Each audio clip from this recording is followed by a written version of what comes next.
Tú puedes tardar 1 año, 2 años, 3 años, 4, pero usted tiene una responsabilidad, tiene que cumplirla. Hay que hacer el esfuerzo que se tenga que hacer para uno cumplir con su responsabilidad, chiquita y grande.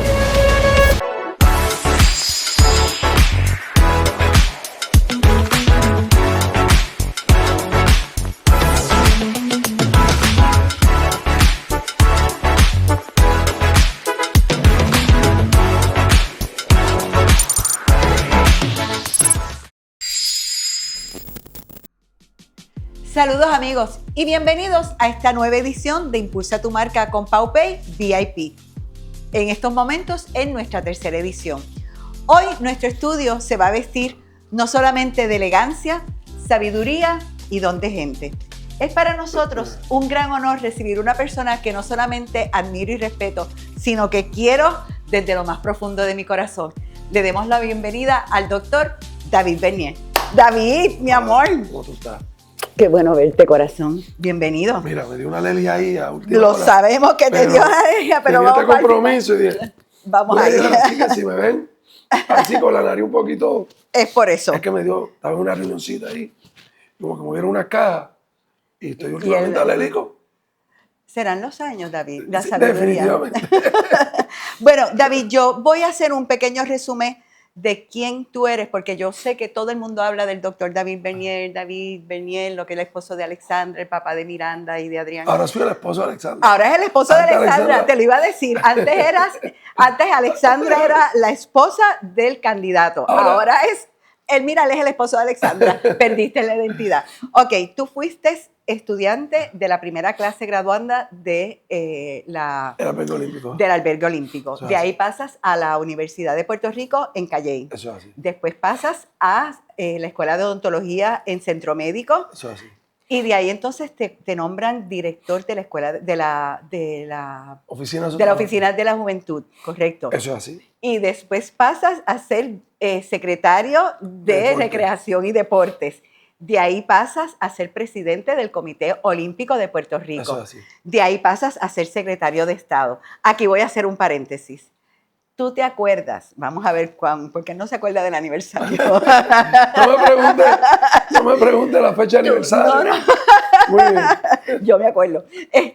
¿Tú te acuerdas el día que yo te dije, David, tú vas a ser nuestro próximo secretario de Estado? Y tú me contestaste lo siguiente: no me han hecho esa llamada, no creo, pero yo tengo un compromiso muy grande con el Comité Olímpico y hasta que yo no complete mi responsabilidad, yo no doy otro paso. Eso es así. Esa noche cuando tú saliste de aquí, David, tus palabras me retumbaron en el sistema emocional bien chévere, porque yo estaba segura que tú ibas a ser nuestro próximo secretario de Estado.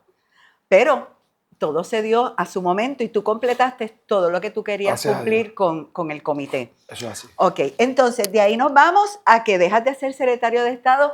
¿Y cómo llega la idea de que, ok, David, vamos a ser candidato a la gobernación por el Partido Popular? Era una idea que siempre estuvo ahí. Tuya. Porque desde muy pequeño, como muy bien describe las oportunidades que la vida me dio, tenía una vocación de servicio. A mí me gustaba servir. Desde que era un muchachito, en el albergue olímpico presidí la clase graduanda, presidente del consejo de estudiantes, en la universidad, así es que llegó al gobierno, porque la gobernadora Sila Calderón me escucha dando un discurso en mi graduación. Oh, de ahí es que y dice, mándame a buscar ese Colorado a ver si le gustaría entrar al gobierno. Así que mi vocación de servicio siempre estaba ahí. Y como siempre estaba ahí la vocación de servir, ¿cuál es el espacio más amplio? La gobernación, en donde uno puede impactar más vidas. Pues era algo que lo veía muy lejos, porque cuando era un niño en patilla, en la escuela pública, desde que tú eras un nene en patillas, ya tú pensabas que querías ser gobernador. me decían, oye, porque yo siempre daba mis discursitos en 6º grado y 7º, nunca me olvido que me decían, este muchachito es bueno para alcalde. Y yo decía, ¿por qué no para gobernador? Pero acuérdate, no es raro, particularmente cuando tú creces en espacios pequeños, que el techo te lo bajen.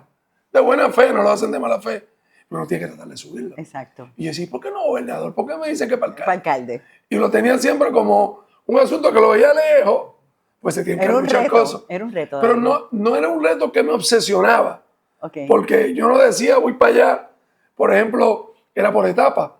Yo quería ser presidente del Comité Olímpico, como un De reto, verdad, David, como que un- tú planificaste sí, en tu vida eso en sí era algún un día re- ser presidente. eso sí era un reto Porque tú fuiste esgrimista de medallas olímpicas, panamericana y centroamericana. panamericana, ajá, Y crecí en el albergue olímpico, que fue mi escuela, mi casa, exacto. pues vivía allí.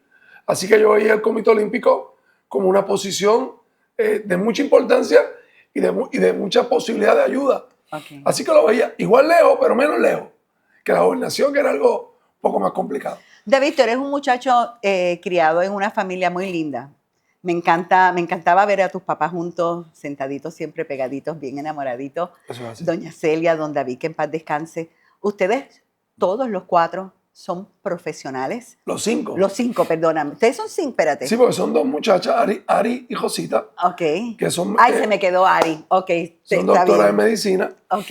y Víctor, Davo y yo, que somos dentistas. Que son dentistas. A eso voy. David, ustedes vienen de una familia humilde. Tu mamá Sí, era sí. enfermera. ¿Qué hacía don David? Maestro. Don David era maestro. Sí. Y todos ustedes son profesionales de alta envergadura. ¿Cómo ustedes estudiaron con becas? ¿Cómo ustedes fueron tan bien encaminados a desarrollarse profesionalmente como lo han hecho los 5? La beca que nosotros tuvimos fue el sistema de educación público, que cuando uno lo aprovecha bien es una beca, Exactamente. porque es una educación disponible, de calidad, para el que la aprovecha. Y obviamente de la mano de mis papás, que se preocupaban por decir, hay que sacar buena nota, hay que pagarse.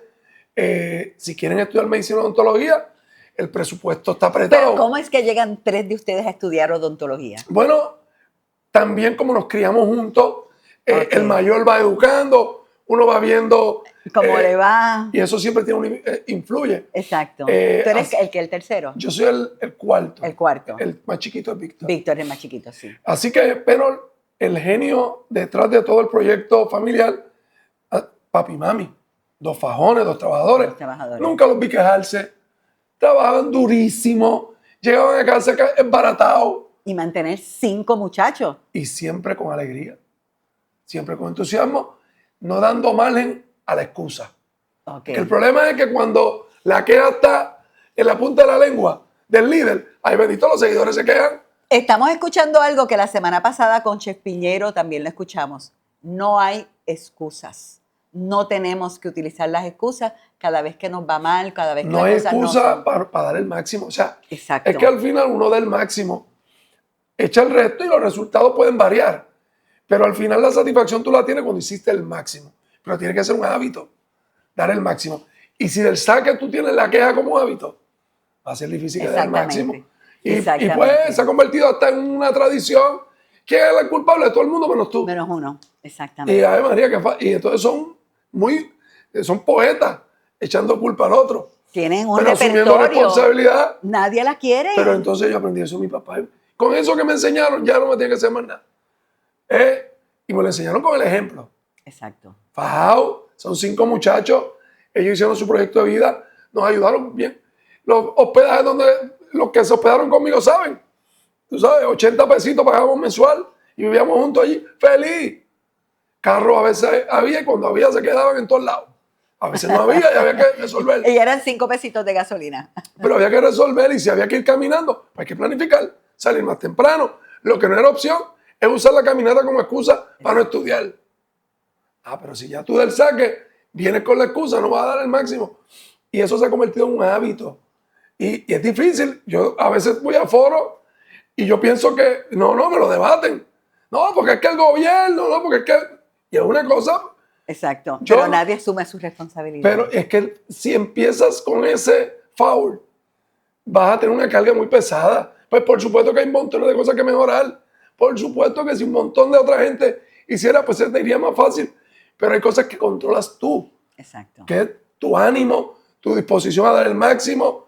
Entonces, trabaja con esas primero. Sigue señalando las otras, pero no dejes de dar tu máximo. Y no pierdas el ánimo y el entusiasmo. Ese fue el legado de mi papá y mi mamá, con su ejemplo. Con el ejemplo, yo creo que eso es lo mejor que le damos a nuestros hijos, más que la cantaleta. Yo veía a mi mamá salir, y los que son de Arroyo y Patilla la conocen, vestida de blanco, tempranito, sándwich para todo el mundo, el desayunito, vestidita, para la escuela, algunos íbamos de una forma, otros de otra, y ella en su guagua pública de Patilla Arroyo para el CDT. Y cuando llegaba en barata, allí a estudiar, a hacer pollito frito con ajo, a acostarnos, y al otro día de nuevo, siempre con una sonrisa, Sin nunca quejar- echándole y culpa a sin nadie. quejarse. Pues como yo no vi la queja, se me hace muy difícil hacerlo. Y yo por lo menos mientras me quede suspiro, David, que no es una excusa para que no es que sea una excusa, es que uno tiene que dar el máximo. Yo era presidente del Comité Olímpico. Yo decía, si yo me quejo de que falta esto y lo otro, mis muchachos no dan el máximo. ¿Qué fue lo peor que enfrentaste en el comité? Bueno, la falta de recursos, porque las expectativas del país son así de grandes y el recursos así. Pero cuando uno asume la responsabilidad, uno lo sabe. Así que si yo vengo desde el día 1 quejándome de que esas expectativas son muy altas porque tengo esto, mis atletas se quejan también. Y te lo sufriste, David, te lo viviste. Me lo viví, me lo sufrí. Las fotos, hay fotos. Hay una foto, David, tuya, cuando la lucha de... Cuando Jaime Espinal. Esa Claro. foto dice todo, todo. Acuérdate. Yo nunca había visto un presidente, y mira que aquí ha habido muy buenos presidentes de los comités, pero un presidente verse esa emoción, tu rostro reflejaba tantos y tantas emociones. Porque los que a lo mejor no vivieron esos tiempos pueden ir a buscarlo a la prensa Sí, de entonces. yo le voy a pedir que cuando le editen pongan la foto. Yo aspiré al Comité Olímpico siendo un muchachito. Era un niño. Y fui a una elección dura con Héctor Cardona, en paz descanse. En paz descanse. Que llevaba una vida, ¿cuántos años una llevaba? vida. Y yo gano las elecciones, hice jadito y me comprometo con el país. No, y David, perdóname, lo que la gente no sabe era la gran estima que el señor Cardona tenía por ti. Y yo por él. Exactamente. Y yo por él. Y fueron contrincantes y su fue algo familia, bien fuerte en el momento que sucedió la elección. Y su familia hoy son mis pacientes. Y tuvimos una contienda dura. Sí. Pero el respeto siempre estuvo. Estuvo. Pero genuino. Me hubiera encantado que él no fuera mi rival y fuera otro. Pero no, eso es un asunto circunstancial que uno no controla. Cuando te toca, te toca. Y era mi deber y yo estaba convencido. Hubiera querido y por poco logramos un entendido para que él me presentara. Exactamente. Pero no se pudo. No se pudo. Pues había que ir a la contienda. Porque uno es responsable del noble, pero hay que ser valiente también. Y cuando uno cree que uno tiene un deber que cumplir, hay que cumplirlo. Claro. Y con respeto y con todo, pero con firmeza. Exacto. Y fuimos a la contienda y fue muy dura. Yo me comprometo con el país que íbamos a volver al podio olímpico. Pues llevamos 12 años sin medalla. Así que era un compromiso duro y difícil. Cuando lo logramos, pues obviamente yo tengo un sentido de cumplimiento con el deber y muchas emociones. Porque uno al final se esfuerza, se sacrifica. Cuando uno ve el resultado, Fue un sacrificio pues muy grande. ese llanto no es otra cosa que el cuerpo dijo, oye, lo logramos. Y fue un momento muy bonito, de los más bonitos. Muy lindo. De los más bonitos que he vivido. Y Jaime Espinal es mi hermano. No, yo esa Javier foto Curso. siempre la llevo en mi corazón porque se veía todo lo que es el David que por lo menos yo conozco. Y si la medalla no llegaba, Iba. el esfuerzo estaba ahí. Pero igual le decía al país, hice todo lo que pude. Pero el pueblo no lo entiende, Pero David, no importa tenemos que con traer que la uno lo medalla. entienda, con que uno lo entienda y con que uno cumpla con su deber de dar el máximo, pues debe ser suficiente. Pero qué bueno que en ese caso llegó la medalla. Si no hubiera llegado, pues tenía que darle la cara al país. Porque a veces el esfuerzo máximo no es suficiente Exacto. para el resultado que uno quiere. Pero no por eso tú vas a dejar de seguir intentándolo. Exacto. Así que la vida es así. A veces el esfuerzo máximo es suficiente, como lo fue en Londres, los Juegos Olímpicos. A veces no lo es, como fue en las elecciones. Eso, vamos ya para allá. Ya vamos para allá, Pero- porque voy ahora para cuando llegas a el Departamento de Estado. Yo sabía que tú ibas para allá. Con esos logros que te vi realizar durante el tiempo que estuviste en el comité, lo que sucedió en las Olimpiadas, llegó un momento en que yo dije, David es nuestro secretario de Estado. Y ni tú mismo te lo creíste. Bueno, porque no era algo que estaba en mi No control. estaba en tu control, exactamente. David, hay una foto tuya de tú trabajando en una llamada muy importante, se te nota en el rostro que estabas hablando algo importante mientras Adrián te caminaba por encima. Yo creo que esa es una de las fotos emblemáticas como papá más lindas que tú tienes, Sí, es bonita. porque no dejaste de cumplir con tu responsabilidad con el país, con lo profesional, pero tampoco dejaste de ser papá Eso es así. en ese momento. ¿Quién toma esa foto? No me acuerdo quién fue. ¿No te acuerdas quién tomó esa foto? La vi y es demasiado simpática, pero no me acuerdo quién No, fue. esa foto está espectacular porque está Adrián con los pies para arriba, la cabeza para abajo, y tú en la conversación donde se ve en tu rostro que estás hablando. Atendiendo un problema difícil. Lo que pasa es que mientras se pueden hacer ambas cosas, uno las hace. Pero si en algún momento la vida te enfrenta a la coyuntura de tener que escoger, uno tiene que tener claro cuál es tu responsabilidad primaria, tu deber primario. Y yo, porque lo aprendí en casa con mis padres, porque así ellos lo hacían, y claro que mi responsabilidad principal son mis hijos, mi familia. Así que mientras las dos cosas se podían hacer a la vez, excelente.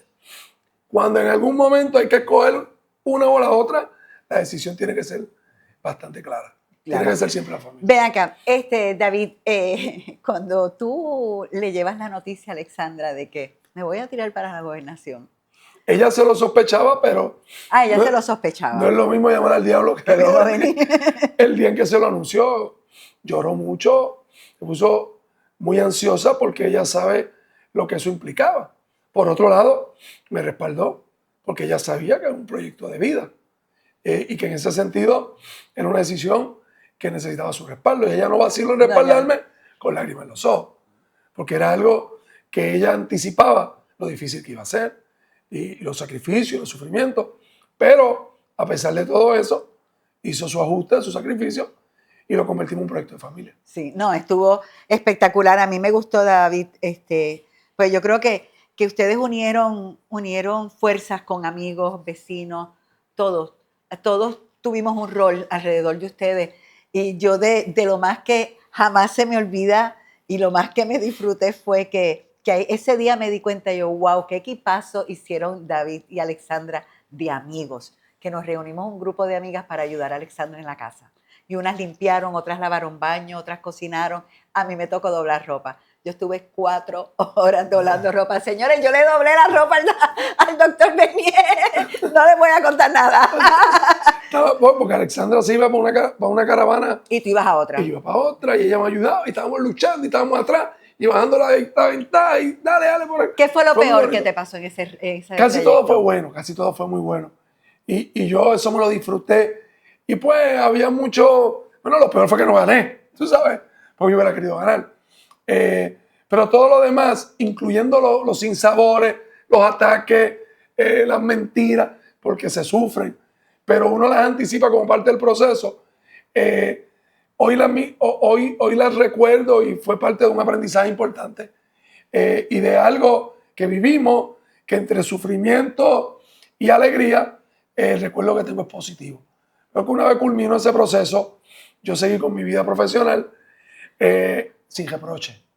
Cuando yo miro para atrás, hasta el que me atacó, el que a lo mejor no tuvo la solidaridad, no le guardo rencor, no le guardo reproche, todo lo contrario, lo veo como parte de un proceso muy bonito en mi vida, en donde me hice disponible para ayudar al país desde el puesto más grande. Todo el mundo tenía mucha fe en esa candidatura. ¿Qué fue lo primero que te pasó por la mente cuando te diste cuenta que no habías obtenido el triunfo que esperábamos? Bueno, en aquel entonces yo estaba preparado para cualquier resultado. Okay. Yo vengo preparándome en mi vida como deportista, porque todo el mundo está preparado para ganar. Claro. Pero mucha gente se le hace difícil aceptar un resultado adverso. Yo le llamo el día después. Ese día después uno tiene que estar listo. Y yo me preparé para el día después, independientemente de cuál fuera el resultado, porque tenía la tranquilidad de espíritu que había dado el máximo. Exacto. Y un poco más. Exacto. Había echado el resto. Así que cuando el resultado vino, lo acepté con humildad. ¿Te dolió? Me dolió, por supuesto. ¿Lloraste, David? Lloré, por supuesto. Y sobre todo por el esfuerzo personal, pero el de mucha gente. El de mucha gente. Tenías un equipazo. Ese es el dolor, donde uno más lo siente, es que uno sabe que en el equipo de trabajo. Que mucha gente dio el máximo, que había mucha ilusión. Y uno no haber podido lograr ese poquito que faltó, porque nosotros avanzamos mucho de venir de bien atrás a pegarnos. Ese poquito que faltó, pues uno resiente no haberlo podido lograr para poder hacer muchas otras cosas. Pero ¿cuál era tu pasa proyecto? el luto pasa. Perdóname, ¿cuál era tu proyecto principal? Bueno, lo que pasa es que eso es una contestación muy larga para un tiempo muy corto. Pero en términos generales, yo me preparé, yo participé en el sector público y privado por mucho tiempo o por un periodo de tiempo intenso, conociendo a mi país. Tú no puedes cambiar lo que no conoces. Cuando tú conoces algo bien, el gobierno, mi país, se te hace fácil anticipar cómo puedes hacer las cosas para que funcionen. Y yo tenía en todos los renglones, me había preparado para que una vez sonara la campana, desde el día 1, comenzar a ejecutar. Okay. No solo una buena idea, sino con el financiamiento, identificado dónde hacía falta para poderlo implantar. Me había preparado para eso. Así que estoy seguro que hubiéramos logrado buenos resultados, pero estaba consciente que era una contienda muy difícil. ¿Tú sentiste fracasé? No. No. El término fracasé no, porque incluso el avance que hicimos fue tan dramático al punto de que casi empatamos. Exactamente. Que nunca sentimos eso, todo lo contrario. El planteamiento era, nos acercamos para el próximo. En la próxima, para que después de la próxima vinieron otra realidad de vida, donde tomamos otras decisiones. Y en el camino, cuando estabas en el revolú de la contienda, que ustedes no dormían, que no había vida, ¿en algún momento dijiste en qué me metí? No, No, porque yo estaba, Alexandra a lo mejor. Pero yo lo tenía claro. Pero es que yo sabía, mira, me acuerdo que estábamos ahí parados cuando yo te dije, si tú no logras la gobernación, tú le has hecho las mejores relaciones públicas a Alexandra. Así que prepárense para lo que venga. No, yo sabía, o sea, estaba preparado para eso. No era un iluso, yo sabía dónde estaba. No esperaba otra cosa que lo que ocurrió. Situación difícil, pero de mucha satisfacción. Yo estoy agradecido porque la vida me permitió aspirar a la gobernación, imagínate. ¿Volverías a hacerlo, David? No está en mis planes de vida. No creo que lo vaya a hacer en el tiempo que me queda, pero no porque tenga un resentimiento, sino porque tengo otros planes de vida. Okay, o sea, que no es que lo vea mal, todo lo contrario. Es el privilegio más grande que puede tener un ser humano, servirle al país desde la posición más grande. Pocos saben, David, algo que voy a hablar contigo que no quiero molestarte, pero muy pocas personas saben que tú asumiste la deuda cuando tú fuiste candidato a la gobernación, tú asumiste la deuda del partido, una deuda de unos cuantos cientos de miles de dólares. Que yo creo que has sido el único candidato que ha tenido que hacer una cosa como esa. Te tiene que haber sabido, tú sabes qué, pero cuando tú estás en ese momento, porque yo sé lo que Alexandra pasó porque ella me llamó y ella estaba, sí, pero fíjate, pero tú en ese momento, David, tampoco lo fuiste, porque es que no tomaste lucha, David. Pues claro que no, la vida es como es, uno no tiene que tomar lucha y no creo que haya sido el único, yo creo que esto le ha pasado a otros candidatos a nivel municipal, a lo mejor a nivel de gobernación no, pero uno tiene que asumir su responsabilidad. No te quedaste con nada por dentro, con el partido. No, para nada, ni con nadie. Las instituciones son instituciones y tienen su naturaleza y donde quiera que se disputa poder, es natural que hayan transiciones y que venga el de atrás. El que no entienda la naturaleza de las cosas se frustra. Cuando tú comprendes cómo son, pues no te desilusionas porque no esperas mucho. Es que esa es su naturaleza. Exacto. Simplemente había una responsabilidad. Mira, si yo aspiraba a la gobernación nuevamente, de seguro podía generarse movimiento para saldarle esa deuda, pero yo lo que no iba a hacer es engañar. Y como yo no iba a aspirar nuevamente por unos asuntos personales de familia, yo no iba tampoco a mentir y a decirle a un grupo, vamos a hacer la actividad. Pues no, se asume la responsabilidad que me tocaba y para adelante. Y lo hice a mí, te digo, David, a mí cuando yo me entero de eso, yo digo, la verdad que este David está fuera de liga. Pero la responsabilidad, el sentido de responsabilidad que tú tienes es tan y tan grande. Pero que no es opción no cumplir con tu responsabilidad. Uno no lo puede ver para como ti algo. no, David, pero sí. Lamentablemente que para otras personas sí lo es. Y tardar, lo que tenemos que enseñar es eso que tú hiciste. Tú puedes tardar 1 año, 2 años, 3 años, 4, pero usted tiene una responsabilidad, tiene que cumplirla. Hay que hacer el esfuerzo que se tenga que hacer para uno cumplir con su responsabilidad, chiquita y grande. No, y sobre todas las cosas, David, cumpliste con la gente que confió. Claro, y había que hacerlo. Había que hacerlo. Pero yo no lo vi como algo, no había otra opción, o sea, como si fuera opción no cumplir. Es que hay que cumplir. Muy bien, muy bien. David, y entonces, cuando termina este revolú de la candidatura, acaban las elecciones, tú vuelves de nuevo como que a la normalidad dentro de tu vida, decides volver a la odontología, ¿te tuviste que poner a estudiar nuevamente? No estudiar porque yo siempre me mantuve con mi licencia al día, con la educación continua, Pero como todo en la vida, a empezar poco a poco. Poco a poco. ¿Cuántos años estuviste sin practicar? No, es que yo nunca dejé de practicar. Ok. Porque yo me mantuve. Lo que pasa Bueno, es que... con los hermanos dentistas, imagínate. No, y no solo eso, porque cuando yo fui presidente del Comité Olímpico, yo vivía de la odontología. Yo trabajaba, mis pacientes allá en Naranjito, en Comerío, en Toa Alta. ¿Verdad es? Pues, saben, yo viajaba para allá y trabajaba allí con el doctor González, que fue mi primer mentor, y a quien le agradezco casi todo lo que sé de cómo se opera una clínica. Lo aprendí allá en la clínica de la montaña. Cuando fui secretario de Estado no se podía por ética gubernamental, ¿verdad? En aquel entonces, pero yo me mantenía en los cursos de educación continua para mantener la licencia. Todos los años tienes que coger el curso de educación. Sí, hay un periodo de 3 años de tu renuevas, te das un término. Eso varía por profesión. ¿Cuántos créditos tienen que tomar para mantenerse al día en la licencia? En un periodo de tiempo, 45 créditos. Wow. Pero no pueden ser, tienen unos requisitos. Y yo siempre me mantuve, pero como todo en la vida no estaba practicando full time, te digo que poco a poco. Y poco a poco ya han pasado 10 años. Ya han pasado 10 años, Dios mío. 11 creo que va. Wow, Sí. wow. ¿Qué te queda por hacer, David? Muchísimo. Sobre todo, tengo un niño de 17 que va por la universidad. Ay, Dios mío, mi niño cumplió 17. Y una niña de 14. ¿Tú estás consciente que el quinceañero de Miranda es dentro de 3 meses, verdad? ¿Todavía eso se celebra? Yo me acuerdo que antes hacían cajosas, en Patilla ya habían cajosas, hacían... Bueno, yo no sé si van a haber carrozas, yo pero no sé cómo es acá en San Juan. lo que tu hija me explicó que quería para su quinceañero. Que no se ponga muy creativa. Bueno, eso mismo dijo mi cuñado, pero ya mi cuñado me perdonó. Eso digo yo y termino... Sí, es que Miranda está fuera de liga. Lo que dice esa Miranda muchachita. está fuera de liga. Y David, a mí me gusta la dinámica que tú has creado con tus hijos. Hay una dinámica muy linda, ustedes son cómplices. Sí, son 2 niños extraordinarios. Estoy bien orgulloso de ellos. ¿Verdad? Muy disciplinados, muy estudiosos, muy simpáticos. Y ese es mi proyecto. Ese es mi proyecto a corto plazo. Es ese. Y cuando ese proyecto culmine, que yo vea a mis hijos realizados, pues ya vendrán otros. Pero mientras tanto no me entretengo. Pero David, ustedes fíjate, en los años que yo los conocí nunca había escuchado, no, vamos a producir espectáculos. Bueno, la oficina, mucha gente no sabe que el director de la oficina de Asuntos de la Juventud es un productor de espectáculos del gobierno. El secretario de Deportes produce espectáculos. Para el gobierno, espectáculos El deportivos. secretario está igual. El Comité Olímpico. O sea, yo llevo toda la vida produciendo espectáculos. Pero para el En gobierno. este nivel no. Ahora llevo 10 años con mi esposa produciendo espectáculos privados. A nivel, de verdad que Poquito a han poco. llevado,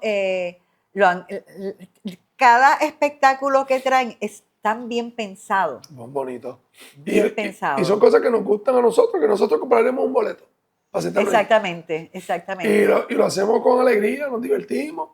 Y poco a poco pues, se ha ido convirtiendo en una empresa también importante para la familia. Y es verdad entonces que Alexandra se hace la dormida cuando tú estás con mucho invento para que no la molestes mucho. Entre otras veces que se hace la dormida. No dije nada, lo dijo.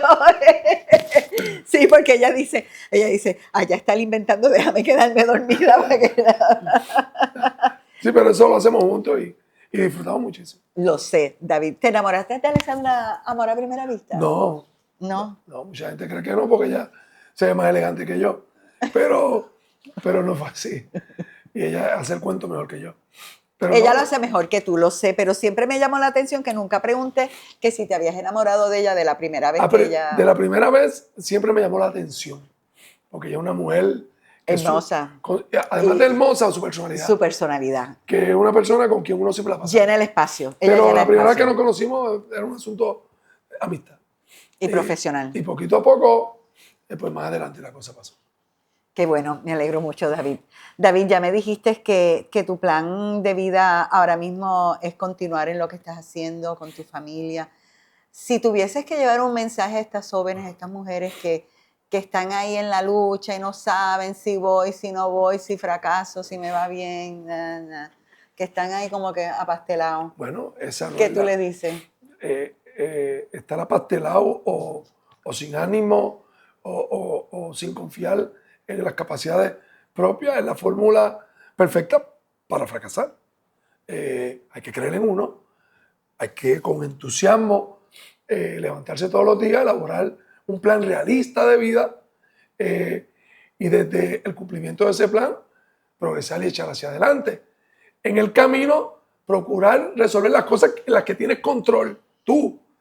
Primero atiendes esa y después señala las otras. Porque no puedes dedicar tiempo, entusiasmo a estar señalando todo lo que el otro tiene mal o que le falta al gobierno, cuando hay montones de cosas que tú puedes mejorar, que son tuyas, personales. Empieza por ahí. Y después habrá tiempo para señalar al otro.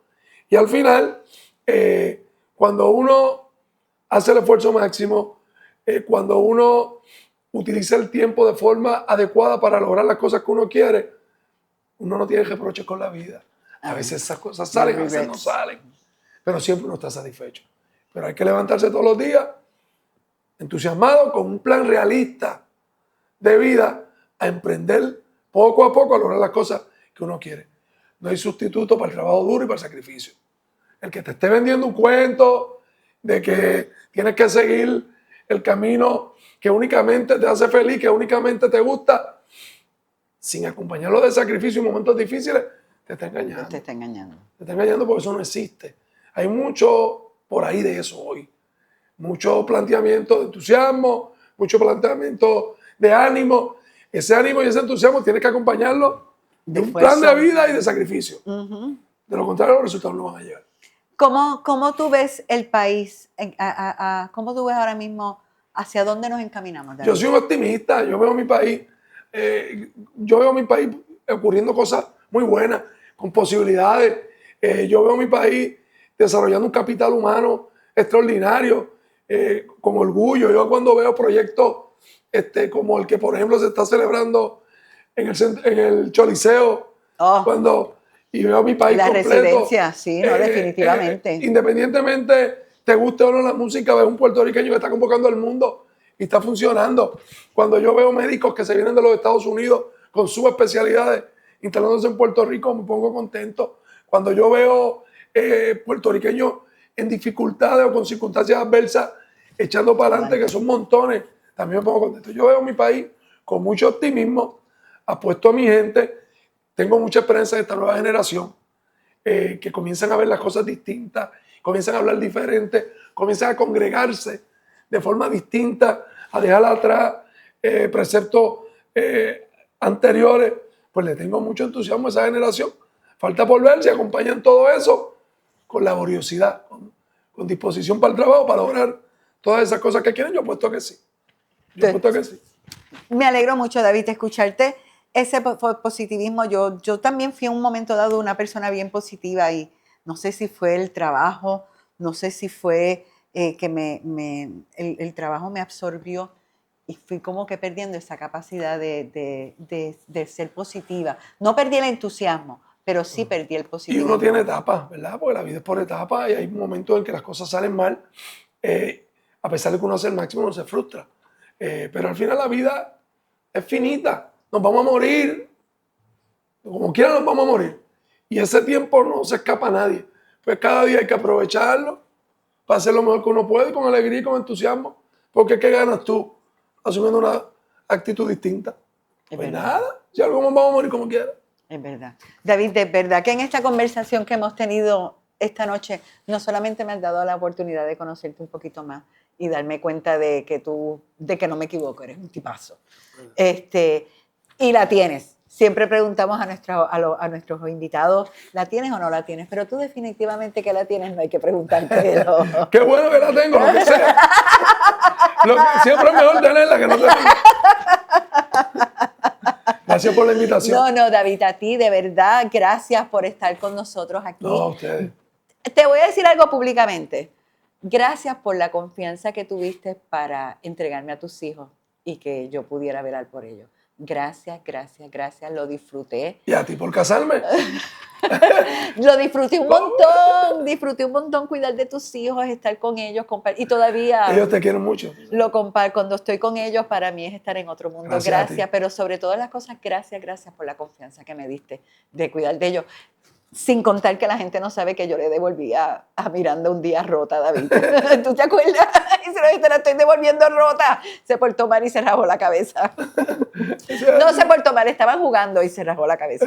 Pero se la devolví rota. David, gracias por todo. Gracias por la amistad y por tanto cariño. Y amigos, gracias a ustedes por acompañarnos y nos vemos la semana que viene, que vamos a tener otros invitados aquí que les van a sorprender. Impulsa tu marca con PauPay VIP. Gracias.